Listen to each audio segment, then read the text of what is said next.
of you. At syempre, Phil, Mark, and Chloe, samahan niyo naman kami dito. Ito na ang pinakatanong ko sa inyong tatlo. Syempre, magkakausap kayo sa backstage. Minsan magkakatrabaho kayo, pero kayo magkakalaban kayong tatlo. Kamusta naman yung ganong pakiramdam? Ako, nag-enjoy ako sa feeling na to na makasama ko si Vilmark at si Miss Cherise sa isang stage. Kaya it's an honor na makasama ko sila. Vilmark? Same thing kasi, yun nga, laman ako ng competition and first time ko silang makasama sa isang stage. And I'm happy na, ayun, ang ganda ng performance namin lahat na nagustuhan ni Sir Renz yung mga kinanta namin na songs niya. Ikaw, Ate Cha.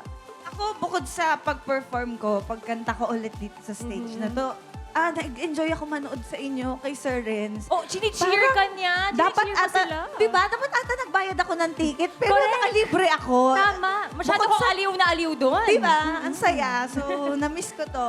Kaya, it's an honor performing with you. Hindi ko deserve, pero I love it. In-enjoy ko na lang. Thank you sa inyong tatlo. Tatlong magagaling na singers na nagbigay ng tatlong bagong tunog sa classic hits ng ating icon na si Renz Verano. Ang tanong, sino sa kanila ang pinakaumangat?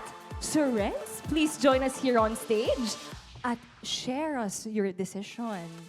Yan. Yes. Ready ka na ba, Sir Renz? Alam mo, nag-enjoy ako na nanood ako ng mga mag-i-interpret ng aking mga original songs. It's very seldom na nakikita ko ang ganitong pangyayari dahil madalas nakikita ko lang ito sa mga videoke, karaoke at masyado ng kargado yung mga kumakanta. Ibig sabihin, wala na sa wisyo. Ito at least seryoso yung kantahan. Maganda. Kanina sinabi ko na dapat isa puso yung performance. At kayong tatlo, nagawa nyo yun. Ha? Wala na tayo, sabi ko kanina, wala na tayo sa technical. Ang aking napiling Sing My Song winner ay si...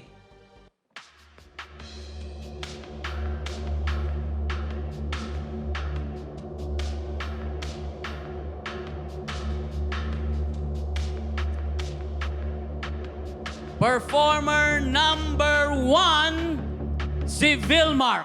Woohoo! Congratulations, Vilmark!